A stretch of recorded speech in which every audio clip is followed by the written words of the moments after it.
Can you tell us who you are, where you live, and what you do? Right. So my name is Philip Pauly. I'm from Greensburg, Kentucky, and I am a retired United States Marine. And what condition did you previously suffer from, and how long did you deal with it? So I dealt with the condition for several years. I was a martial art instructor in the Marine Corps, and had injured my foot in that role. And so I had suffered with the condition for probably 8 to 10 years. And over the course of that time, it progressed and got worse. When I retired from the Marine Corps, I continued a pretty active lifestyle, running marathons. I've done some Ironmans or half Ironmans, done a lot of hikes and other things. And so my lifestyle just didn't allow it to ever really heal. And so over time, it just continued to get worse up until, I believe it was May or June of 2012, when I finally got to the point where there were no other options. We had tried inserts in my shoes and a lot of different things, and it just didn't work. So in May or June of 2012, ultimately the only choice I had left was to have the surgery.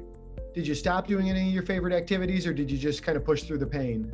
So I didn't. Yeah, I'm a Marine, and stopping isn't an option. You just continue to push, but it was excruciating. And by the time I finally had the surgery, for example, if I was going on any of these long distance hikes, or I do a lot of backcountry elk hunting, when I'd go on these adventures, it was to the point where if I would even kick a pebble, it would literally drop me to my knees. I mean, the pain was so excruciating that any impact with that toe whatsoever literally would put me down. Going into surgery, what were your expectations? I'm one of those guys that the cup is more than half full. The cup is 3/4 to full all the time for me. And so my expectations were that it would allow me to get back to the life that the life I was continuing to live, but the life I was living pain-free, or is reduced, or the amount of pain reduced as much as possible. And how far are you post-op now? So the surgery was either May or June 2012. So we're looking at 9 years. 9 years. Okay, great. And how fast was your recovery? It's pretty quick. If I recall, I was supposed to take 3 to 4 months. Within 6 weeks, I was already running again. Okay. I did a half marathon within, I think, 12 weeks. Wow.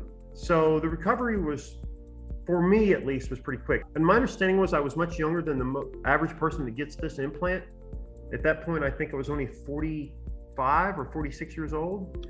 But in March of 2013, I set out and did the 2,200 mile Appalachian Trail.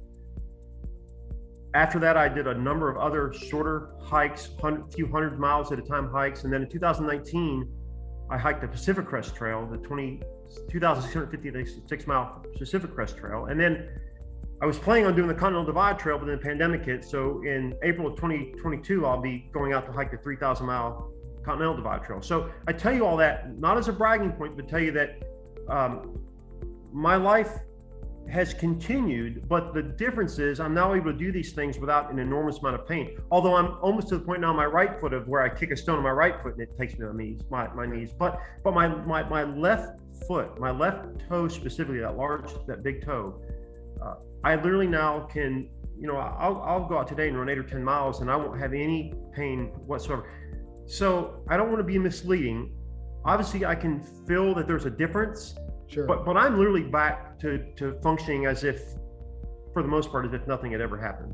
And now that I'm dealing with my right foot, I recall what that pain felt like. And my left foot is, it's great. I'm very thankful. I would absolutely go back and do it again. I'm going to do it on the other foot, and it's been very successful. What would you recommend to other patients dealing with this similar condition? So I thought a lot about that question. When I looked at the list that you sent me, I really thought a lot about that specific question, because as you know, no two patients are the same. Everybody has different situations, and everybody is dealing with a different outcome, different reasons for where they are. But I would say that anybody, especially that tries to live an active lifestyle, or anybody that really wants to be able to get back to as normal as functioning as they can, I firmly believe in it. I will tell you that after I had the surgery and I hiked the Appalachian Trail, Dr. Risen had suggested that maybe he wanted to provide my name to your company at that point. And I was kind of apprehensive because, I said, well, I don't really want to be a spokesperson for people. That's not really what I'm about. But after this many years, and I mean, I don't think it'd be an over-exaggeration to tell you that I probably have eight to 10,000 miles on this implant of hard, rigorous backcountry, heavyweight, everything from rock climbing to hiking to parachuting to, you name it, man, I've done it. And so 8 to 10,000 miles of abuse later, and it's still holding up as well as it is. I would say that, that it's in people's best interest if they're dealing with this level of pain to look at this as an option.